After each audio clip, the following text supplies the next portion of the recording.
ദൈവത്തിൻ്റെ ഏറ്റവും പ്രിയമുള്ളവരെ, അവിടുത്തെ സമാധാനം ഞാൻ ആശംസിക്കുന്നു.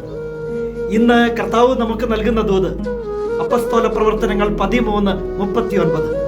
വിശ്വസിക്കുന്നവർക്ക് അവൻ വഴി അവയിൽ നീതീകരണം ലഭിക്കും. എപ്പോഴും പറയാറുള്ളത് പോലെ തന്നെ വിശ്വാസമാ പ്രധാനം. നിങ്ങൾ വിശ്വസിക്കുന്നോ എങ്കിൽ നിങ്ങൾക്ക് നീതീകരണം ലഭിച്ചു കഴിഞ്ഞു. വിശ്വസിക്കുന്നവർക്ക് അവൻ വഴി അവയിൽ നീതീകരണം ലഭിക്കും. അതെന്ത് കാര്യവും ആയിക്കൊള്ളട്ടെ. ഏത് രോഗത്തിന്റെ മുന്നിലും ആ തിരുനാമത്തിലൂടെ അത്ഭുത സൗഖ്യങ്ങൾ ഉണ്ടാകും. ഏത് പ്രശ്നങ്ങളുടെയും പ്രതിസന്ധികളുടെയും മുന്നിലും നിനക്ക് വേണ്ടി അവൻ വന്നു നിൽക്കും. നിനക്ക് നീതി ലഭിക്കാനായി.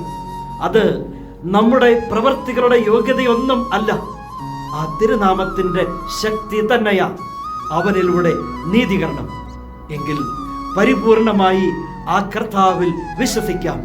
ജീവിതത്തിലെ ഏത് അവസ്ഥകളും ആയിക്കൊള്ളട്ടെ, അവനിലൂടെ ഒരു നീതീകരണം നമുക്കുണ്ടാകും. നാം പ്രാർത്ഥിക്കുന്ന കർത്താവിലൂടെ തന്നെ. കരുണാമയനായ ദൈവം നമ്മെ എല്ലാവരെയും സമൃദ്ധിയായി അനുഗ്രഹിക്കട്ടെ.